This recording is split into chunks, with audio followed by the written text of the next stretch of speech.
All right, everybody, welcome back to Off the Grid on the Record, where we feature voices from energy, sustainability, and infrastructure who are making huge things happen on the ground. No buzzwords, just real stories about what's working, what's hard, and how things are evolving. What you're building at Dynamic Solar is right in the pocket. It's blending local expertise with best-in-class service and, helping both homeowners and commercial operators actually transition to solar without all the fluff and all the hardship behind it.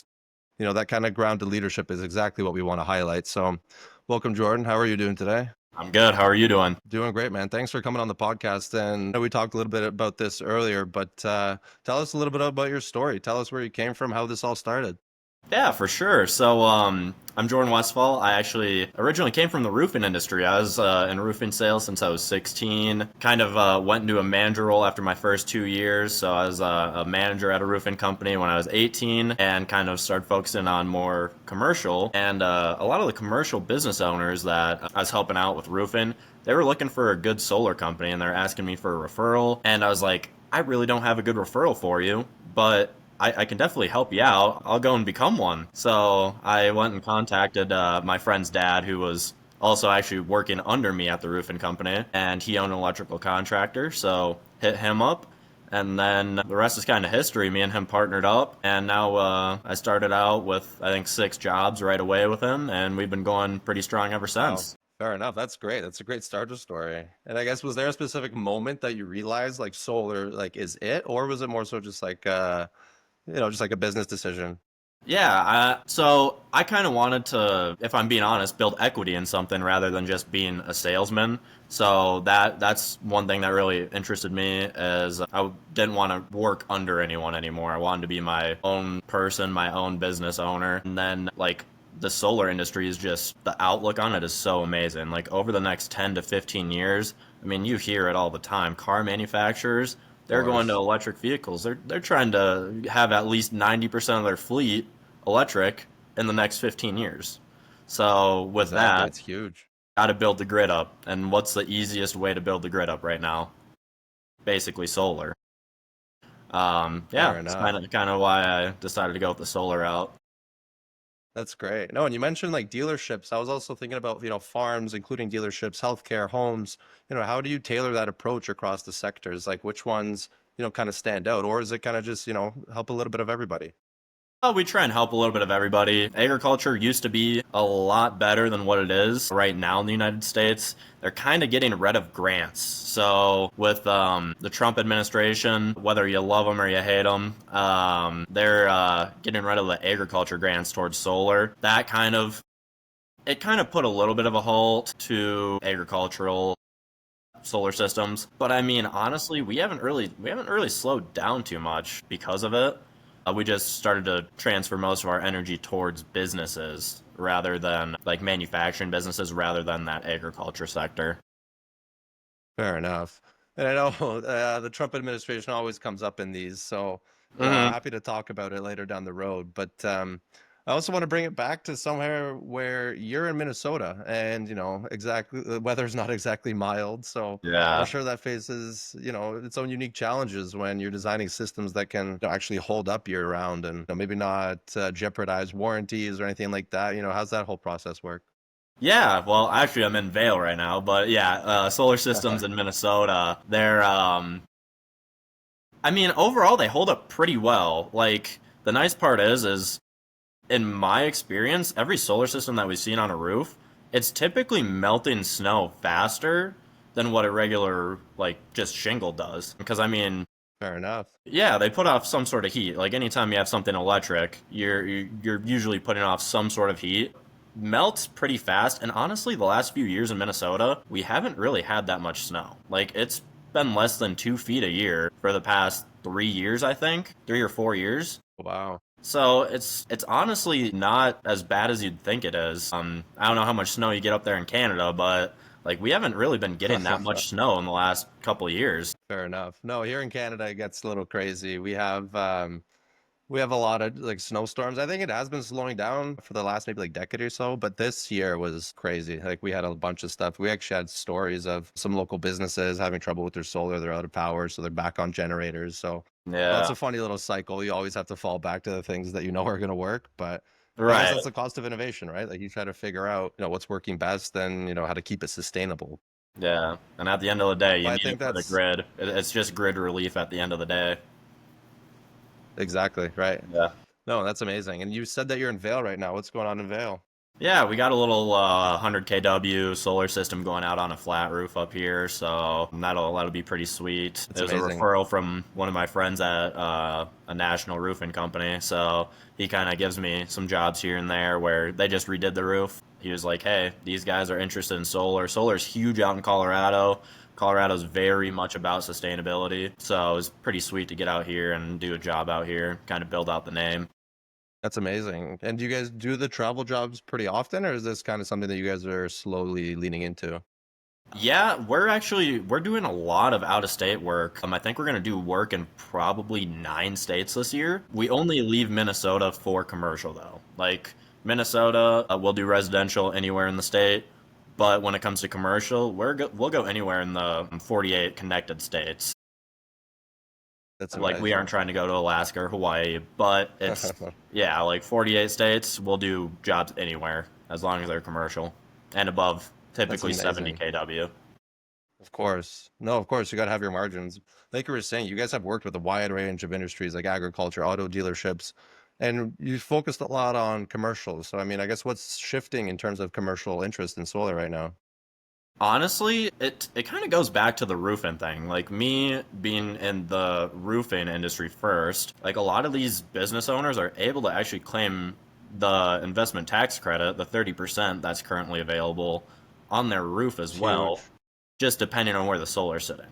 So I mean, the example I always like to use is we'll just pick easy numbers, right? We'll say it's a $2 million roof and $1 million solar system covers the roof completely, right? 100% covered. Hmm. Well, you got that 30% on the 2 million where the solar's sitting on the roof. So you got $600,000 worth of tax credit. Then you got the other 30% of the solar system where you're getting $300,000 of tax credit. Well, at the end of the day, as Exactly. long as you have a tax appetite, you're essentially spending $100,000 for $1 million solar system as long as you're redoing the roof at the same time. So that's like the big advantage that we have right now with the investment tax credit on the roofing and the solar side. So we kind of get into both roofing and solar. That's amazing. Would you say that they kind of sell themselves, or is there an aspect of, sales process where there is genuine interest, but you still have to push people over the edge, or people kind of flocking to you? Um, honestly, like if because I still get phone calls for roofing all the time. I was in it for so long that people still refer me all the time. Like it's almost a no-brainer. I mean, you got to think about your payback period on something like that. Like as long as you have that tax appetite, which you can claw back 1 year, go ahead 20 or whatever, right? As long as you have that tax appetite of $900,000, like your payoff is God 1 2 years on a solar system as long as you're redoing that roof. Obviously Exactly. varies on where the solar's sitting on the roof, but your payback is greatly cut back when you do that. That's amazing. And I guess with all these like jobs and all the new, I guess, innovation that you guys are bringing in, starting to travel and, having, scalable business, I guess what does it look like in terms of team members? Is it all in-house? Are you guys turnkey, or are you guys subcontracting some of the things out just to, be able to keep up with the workload? Yeah, so we typically are subcontracting, and it's more so just insurance on that. Like, we don't have to carry as much insurance when we subcontract, but the people we subcontract to is actually my business partner's old company, like his electrical contracting company. So Great. on paper, we're subcontracting, but it feels like it's in-house, if that makes sense, because we've known all the guys for years. That company has been around Mhm. for probably getting close to 30, 35 years now. So even though on paper it's subcontracted, but in reality it feels like they're in-house. And then sales Mhm. guys, we have I think 22 residential sales guys here, well, over in Minnesota. And then I mainly do the commercial sales, but then we have two other guys that dip their toes into commercial sales as well. That's amazing. I actually kind of want to talk about that because it's obviously interesting for me coming from a sales and a marketing background. So I just want to know, like, kind of like, what's the structure of these sales guys? Are they working for you? Are they commission based? How's all that play out? Yeah, so most of them are sitting 1099, so they're basically contractors, and strictly commission. Our pay, not to get into it too much, but you're typically making 10 to 20% of the sale as a solar sales rep. I feel like that's pretty standard. Some go a little bit higher, some are way lower, but we like to also have like fun company incentives, end of the year trip, other stuff like that too. So but yeah, most of them are Exactly, that's important. contractors. That's amazing. That's really great. No, I think it's a very interesting idea. I think a lot of people are shifting towards that, just, not only to incentivize some of their people, but to genuinely bring in, good work and good business. And I think it's a little bit different in the States than it is here. Here, you might see 5 to 10% with these sales guys, but it's also just not such a busy market. You know what I mean? Like, I think it's what 20% of the population is in Canada, so there's a Yeah. much smaller market to hit, which is interesting. But people also aren't getting 30% off of their their Yeah, installs and their projects here. no, your guys' payback. Fair enough. I was just flying back from Banff, Canada, I think 2 or 3 weeks ago, Wow. and I was sitting next to a very nice lady on the plane, and we were actually talking about that. And like, I think the payback in Canada is slightly worse because of that. Like, I wish Canada would do something to where they gave a little more leniency or a little more government incentivized help to promote grid growth. Otherwise, Exactly. I heard, I think she said that Canada gets, I don't know if she called it blackouts or brownouts or whatever it was, but the grid in Alberta Blackouts. would go down all the time. And I was like, Yeah. yeah, like she said, my neighbor has it, but she said her neighbor's payback was like 16 years. I was like, oh my God, like 16 years is a bad payback here in the United States. Exactly. No, it's terrible. They used to have systems where the net metering was the biggest thing, so you would eventually end up getting your credit back or your payback through sending energy back to the grid, and that'd be your credit, right? But they took a lot of net metering incentives away. I guess in Ontario, I'm not sure about what it's like in Alberta, but it's kind of counterintuitive, right? Like you want to grow the grid, you want to have all these solutions, but you're taking away the things that are incentivizing people to get them. So it's interesting and it's funny. The only thing that, I guess Canada has going for them right now is the energy is there's a plethora of energy here. Like all the reactors and all the wind farms that we have, the dams and, hydroelectric dams, all of this is, very like robust and it creates more energy than we have. And actually Canada sells a lot of energy to the States.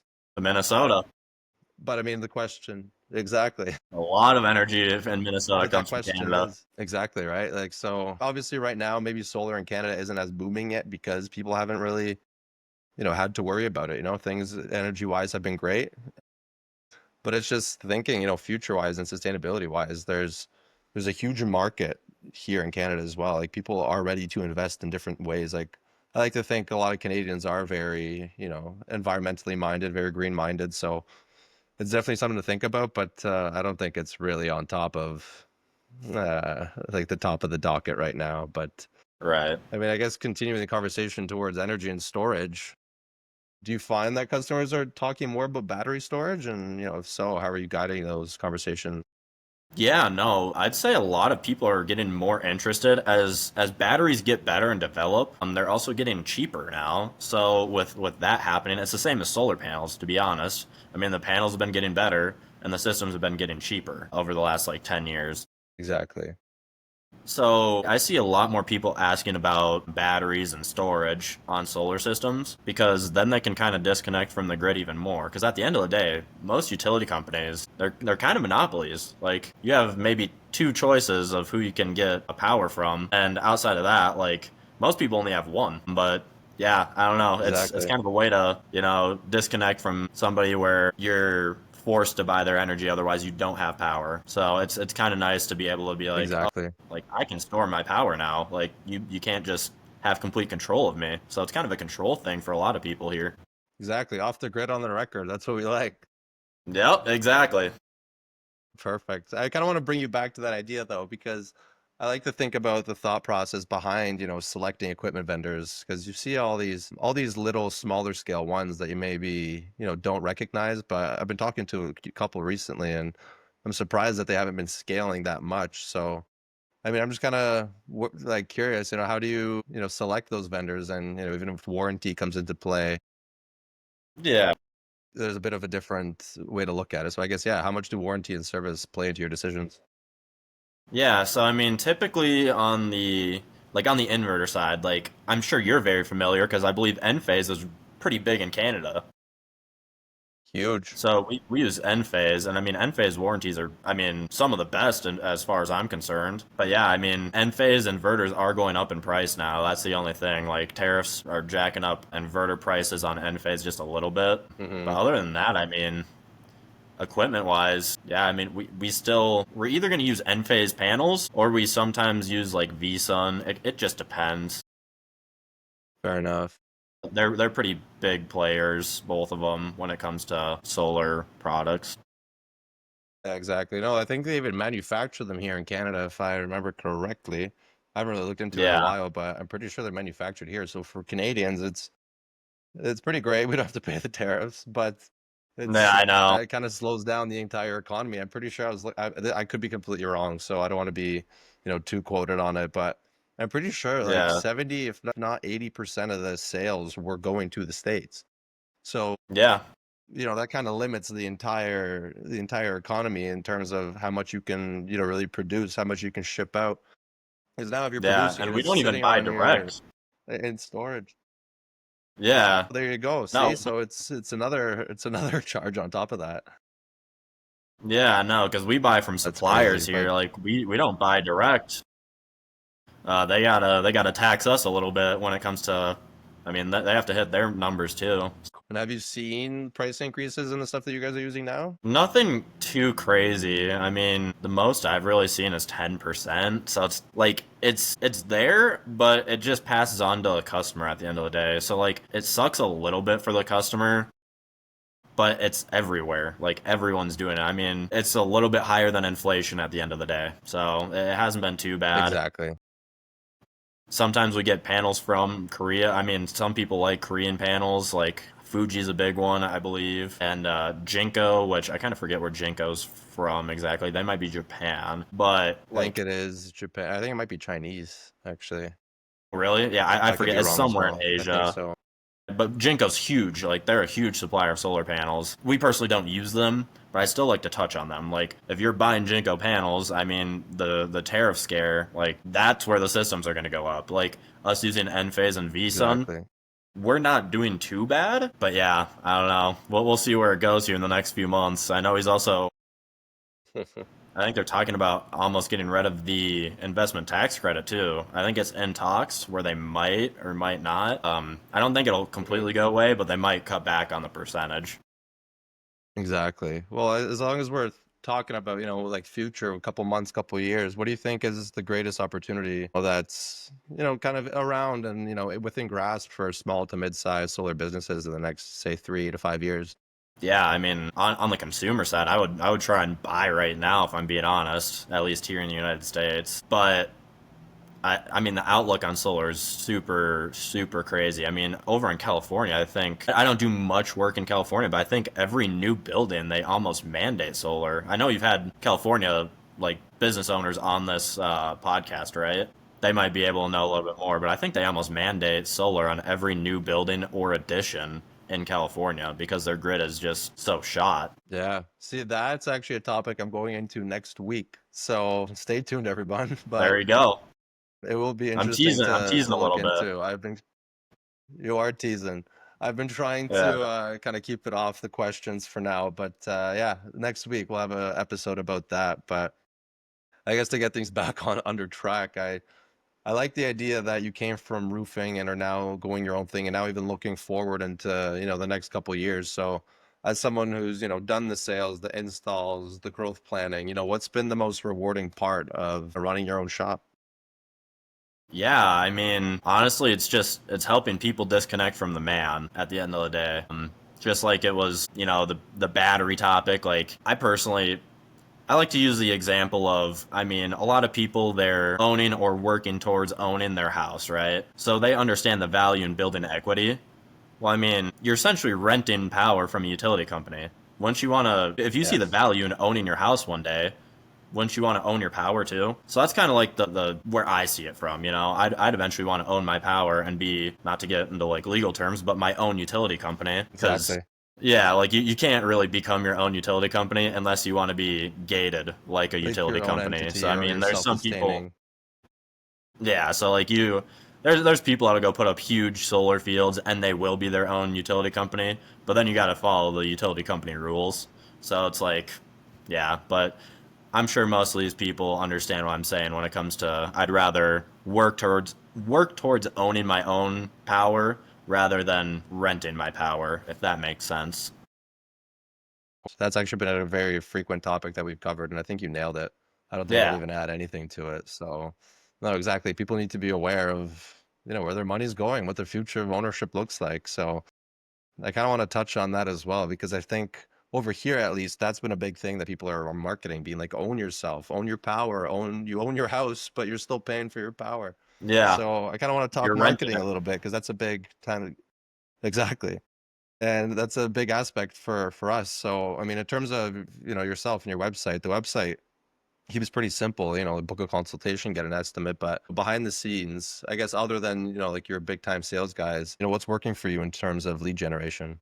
Yeah, so actually our website's under construction right now, so it's not even a polished product at the moment. I have one of my friends who he's in marketing. I mean, he's been doing this stuff since he was 16 and on the e-commerce side. So he's actually running ads for me and when it comes to like he's super good at running Instagram, Facebook ads. We love meta ads because I mean Facebook, it's kind of an older crowd, which older typically equals more money, right? So we're able to target that a Exactly. little bit better, and they actually have the money to spend on a system, and they're kind of sick of renting their utility. They're sick of renting their electricity at the end of the day. You know how it gets when you get older. Yeah, so it's like they're just over it. They just want to be detached from everything and live out the rest of their life. So, Exactly. but yeah, No, most you're of right. yeah, go ahead. That's amazing. No, that's one thing that we always talk about too is the Facebook ads have been huge for a lot of companies that I work with, and same with email marketing and campaigns. Those are great for, getting utility sized jobs, even anywhere from commercial, I wouldn't really say residential, but anywhere from like small to mid-sized businesses to even industrial plants. Actually, one of the companies I work with just signed a deal in New York for a warehouse. So it's going to be huge, and that's done through email marketing. So I mean, if you guys haven't checked it out, I definitely recommend it. See if Yeah, there's no, anything you maybe can I'll do have to have there, you because guys do some it's emails for sure. yeah, we can talk about it afterwards. Yeah, But anyway, sales calls after. yeah, right, But exactly. I think, but I think in terms of like the old school style, some of like the older crowd that I work with as well, they focus a lot on referrals. And I know that you talked about it a little bit and mentioned that, that part of the business was, kind of how you got started. People referred you and then eventually pushed you to start your own. So, is that still a big thing in solar and not necessarily looking at roofing? God, yeah. I mean, referrals, whether it's roofing or solar, I mean, a lot of companies will usually give some incentive to get a referral. Like, whether it's $200 referral fee, $500, $1,000, depends on the system size or whatever. Yeah, I mean, referrals are amazing. You do good work, people are gonna refer you. Say everything was done quick, clean, and it all works right. That's the one thing that we kind of Exactly. struggle with in Minnesota is I mean, there's good solar companies. Don't get me wrong, but then there's some where it's like people are waiting years for their system that's been on their roof to even be like interconnected to the grid, and I'm like, what's the point of having the system sit on your roof for a Yeah. year and you aren't even getting use out of it? So I mean, that's one thing that I haven't really. I've had a lot of people ask me about is companies that just kind of leave their systems disconnected, and I don't know how they can, to be honest, but it happens a lot in Minnesota. Fair enough. I think that's also another thing too when it comes to, having your panels on the roof but actually connected. It kind of comes down to, like a post-install relationship and, managing the client. Is that something that you guys take a look at as well, or is there other agencies that kind of try and scoop in and take care of the maintenance? Yeah, so we'll take care of maintenance, but like let's say that somebody does have like a system that's been sitting on their roof, and I've gotten calls where like, "Hey, can you just come hook it up for me and get it linked to the grid?" And it's a very hard thing to be like, "Yeah, we can go and do that." because the last person to touch it is usually the ones that have the liability on it. So one thing that I would like strongly suggest is pick your company wisely, like do your research, because you can get a company that'll wait to the very end of their contract, whatever is built into their contract, to go and get that system linked up, and you might be financing it for that entire year and getting nothing out of it, no benefit. So Exactly. yeah, No, it's a weird situation. We've actually had a couple problems here as well. Because sometimes there's like some sneaky ways to come about it where people will install it, but then hide the rest of the costs and either storing that energy or, reconnecting it. So I think that's the thing here too is finding trustworthy companies to actually install this because there's a multitude of them, but I'd say there's maybe you count on, your fingers how many that in Canada. Okay, maybe not in Canada, but maybe Ontario that you could really trust because we've seen a couple horror stories and heard a bunch of scary stuff. No, it's yeah. good that you guys are, kind of picking up after some people and kind of really closing that loop because it's important and it kind of ruins the reputation of solar the more you hear about it. So I think it's really great. It's the traditional rule of the 5% ruin it for the other 95, you know? Whether Exactly. it's contractors and roofing, the 5% of the bad ones ruin it for the 95% of the good ones. Same thing with solar, You're same thing with right. everything, to be honest. You're right. Even with agencies, Yeah, you get exactly. five of these guys spamming people and you're done. Yeah. But no, that's great. And where can people find you? Give a subtle little plug here. Yeah, no, Dynamic Solar USA on Instagram, Facebook, and then our website is www.dynamicsolarusa.com. But yeah, we're about to start building out our social media a lot more because this is only our second 2.5 years in business. I mean, when Hmm. we were just doing commercial, when I just, like, me and my business partner Matt first connected, we didn't really need anything because we were primarily commercial and word of mouth. So we're trying to really build Hmm. out, like, the social media presence this next year and have our website be, like to a T optimized, right? So because website No, that's optimization, massive. huge thing, like needs to be an Of optimized course. website. No, it all comes together at the end of the day. You get your content, bring people in, sparking interest. At the end of the day, it not only grows your business, but it grows the industry, which is obviously what we want to see at the end of the day. Um, but I guess I think that's probably the best way to go about it, right? At the end of the day, you can only really do your part. So with growing the marketing, growing your own business, grows the industry, I think everybody kind of wins at the end of the day. So it's a great idea, and I'm sure that people will be able to go take a look at what you guys have been building. Hopefully, when the website is fully operational. Yeah, But it's pretty operational, exactly. but we need to fine tune it a little bit. Fair enough. Sometimes things take time, but if it's working, it's working. So I'm Yeah, happy for you guys. And yeah, Jordan, honestly, it's been a real pleasure and hearing how Dynamic Solar is navigating not just, technical challenges of installation, but, the bigger picture. You're helping people rethink how they power their homes, their businesses, their companies, whatever it is. And your story really speaks to the grit and I almost want to say adaptability and the purpose that's driving this industry forward, like we just kind of touched on. So I really thank you for sharing your insight with us. And I know our listeners are going to take a lot from it. So really appreciate it, Jordan. Thanks so much for your time, and I wish good things. Maybe we'll talk again soon. yeah, I'll have to come back in like 6 months or something. We'll have a revisit to it. You got it, man. Take care. Yeah, all right, see ya.